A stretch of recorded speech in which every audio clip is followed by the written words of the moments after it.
Welcome back, explorers of history. Today, we're not just recounting history, we're diving into the life of a legend who reshaped the world.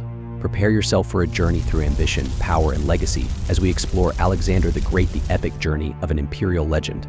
Today, we're unraveling the story of a man whose name still echoes through the corridors of time, Alexander the Great. Born in 356 BC in Pella, Macedonia, he didn't just build an empire, he became a symbol of power and brilliance. But how did a young prince transform into a legendary conqueror? Let's uncover the secrets of his extraordinary journey. Alexander's story begins in a world of ambition and destiny. Born in 356 BC in Pella, the capital of Macedonia, he entered a world already shaped by the dreams of conquest and power. His father, King Philip II, was a master strategist and a visionary who transformed the once fractured city-states of Macedonia into a unified and formidable kingdom. But it was his mother, Olympias, who planted the seed of greatness in young Alexander. She filled his mind with tales of heroes, gods, and destiny, convincing him that he was born not just to rule, but to be a legend. From an early age, Alexander's world was one of contrast tales of divine lineage whispered by Olympias and the harsh realities of power and strategy taught by Philip. He was no ordinary prince even in his youth. There was an unmistakable spark of ambition and intellect. His education was entrusted to Aristotle, one of history's greatest philosophers. Under Aristotle's guidance, Alexander's mind was a sponge, soaking in knowledge that went beyond mere academics. Imagine this: a young prince, not just learning the art of war from his father, but also philosophy, science, and ethics from Aristotle. It wasn't just about acquiring knowledge. It was about nurturing a mind that could envision a world far beyond the borders of Macedonia. Aristotle didn't just teach Alexander about the physical world, he instilled in him a deep understanding of human nature, governance, and the pursuit of the greater good. This foundation would be crucial as Alexander's conquests would later bring together diverse cultures under his rule. Can you picture the influence of Aristotle? His teachings went far beyond the classroom. Alexander was being molded into a leader who would think beyond the battlefield, someone who could appreciate the subtleties of governance, the importance of culture, and the complexities of human nature. He wasn't just learning how to conquer lands, he was learning how to rule over them wisely, to build a legacy that would endure. As Alexander's education progressed, so did his exposure to the realities of power and warfare. While Aristotle nurtured his mind, Philip honed his skills as a warrior. The young prince was being prepared for a destiny that would soon demand more than just intellect. It would require the courage and strength to lead armies and the wisdom to rule empires. Alexander's rise to power was as dramatic as it was swift, and it marked the beginning of an era that would reshape the ancient world. In 336 BC, tragedy struck when King Philip II was assassinated under mysterious circumstances. The young prince, just 20 years old, suddenly found himself thrust into the spotlight, ascending to the throne of Macedonia. The world held its breath. Would this young king, untested and facing a kingdom on the brink of turmoil, falter under the weight of expectation? Or would he rise to meet his destiny and carve his name into history? Alexander wasted no time in proving his mettle. The kingdom was rife with danger, internal dissent from rival factions who saw an opportunity in the young king's inexperience, and the ever-present threat of the mighty Persian Empire looming to the east. His first tests of leadership came swiftly, and Alexander met them head-on. He moved decisively, crushing rebellions with ruthless efficiency, leaving no doubt about who was in command. His most dramatic statement came with the brutal suppression of Thebes, a city that dared to challenge his authority. The fall of Thebes wasn't just a victory, it was a message to the entire Greek world. Macedonia was not to be trifled with, and its new king was every bit as formidable as his father. Imagine the pressure Alexander must have felt stepping into the shoes of a legendary king like Philip II, with the eyes of not just his kingdom but the entire known world watching his every move. And yet, by 334 BC, Alexander was ready to confront the greatest challenge of his young reign, the Persian Empire.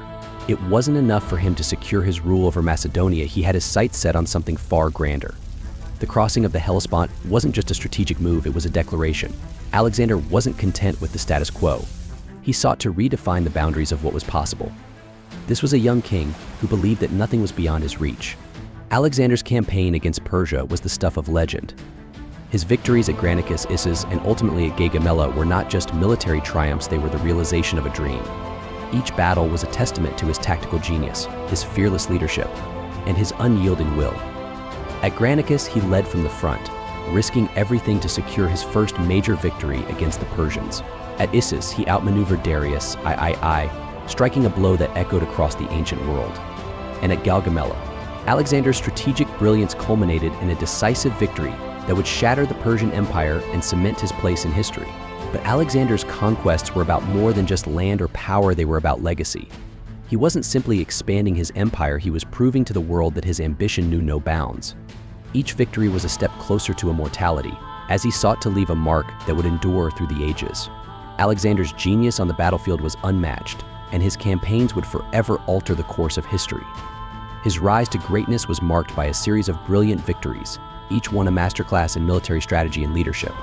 At the Battle of Granicus, Alexander displayed unparalleled fearlessness, leading his men from the front lines and personally charging into the thick of battle. This was no ordinary king, this was a leader who fought alongside his soldiers, earning their loyalty and admiration through sheer bravery. Following his triumph at Granicus, Alexander's campaign against the Persian Empire gained unstoppable momentum. In 333 BC, he faced Darius I, the Persian king, at the Battle of Issus. Outnumbered and deep in enemy territory, Alexander once again proved his strategic brilliance. He outmaneuvered the mighty Persian forces with a flanking maneuver that caught Darius off guard, forcing the Persian king to flee the battlefield in disgrace. The victory at Issus sent shockwaves through the ancient world. It was a moment that solidified Alexander's reputation as a military genius. But Alexander's greatest triumph came in 331 BC at the Battle of Gaugamela. Facing an enormous Persian army, vastly outnumbering his own, Alexander once again defied the odds. His tactics were nothing short of revolutionary. He created a gap in the Persian lines, allowing his forces to strike directly at Darius.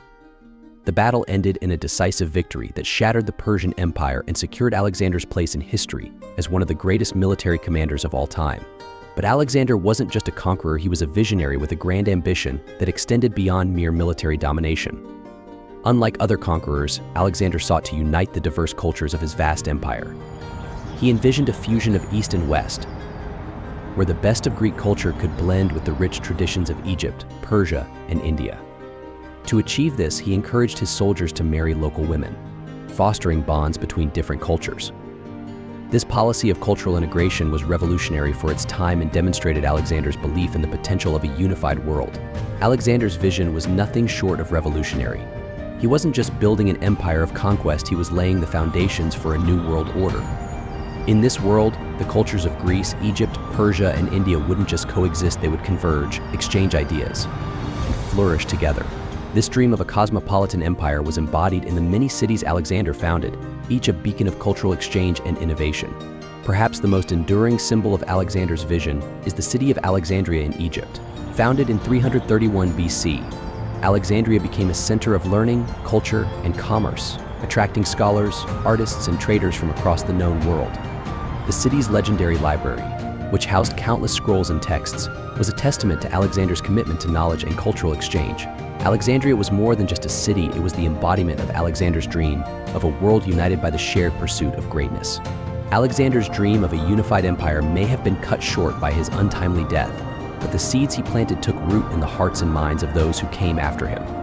His conquests spread Greek culture far and wide, influencing civilizations from the Mediterranean to the edges of India.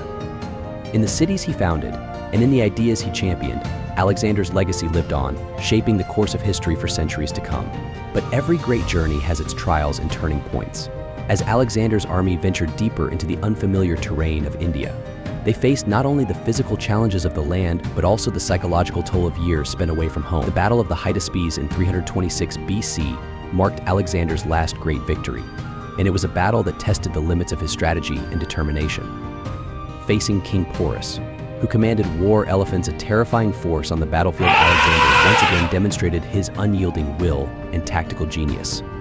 Yet, even in victory, the strains of constant warfare were becoming apparent. Despite his triumph at Hydaspes, Alexander's men had reached their limit. After years of relentless campaigning, they were exhausted, longing for the familiar comforts of home. The idea of pushing further into the unknown was met with resistance, and for the first time, Alexander found himself at odds with his loyal soldiers. Realizing the futility of pressing on without the support of his army, Alexander made the difficult decision to turn back. Yet, even in retreat, he continued to dream of future conquests, planning expeditions that would never come to pass. Alexander's return from India marked the beginning of the end for his extraordinary journey. But his influence had already taken root far beyond the battlefields. The cities he founded, the cultures he encountered, and the ideas he spread would leave an indelible mark on history. However, fate had one final twist in store. In 323 BC, at just 32 years old, Alexander's life was cut short by a sudden illness. His death remains one of history's great mysteries, sparking endless debate among scholars and historians. Was it a natural illness, poison, or something more sinister? Whatever the cause, his passing left a void that would soon lead to the fragmentation of his vast empire. Alexander's death was as dramatic and enigmatic as his life. In his brief yet extraordinary existence, he achieved what many could only dream of: creating one of the largest empires in history. But what he left behind was more than just conquered lands and military victories. His true legacy lies in the cultural fusion he championed, the spread of Hellenistic ideas, and the lasting influence he had on the world. Alexander's life reminds us that true greatness is not just measured by what we conquer, but by what we create and leave behind for future generations. Alexander the Great's story is one of unparalleled ambition, vision, and complexity. He was a conqueror, yes, but he was also a visionary who dreamed of a world where diverse cultures could coexist and enrich one another. His life is a testament to the power of dreams and the lasting impact of leadership that transcends time and borders. His legend lives on, inspiring leaders, scholars, and dreamers across the ages, reminding us that the pursuit of greatness often comes with great sacrifice.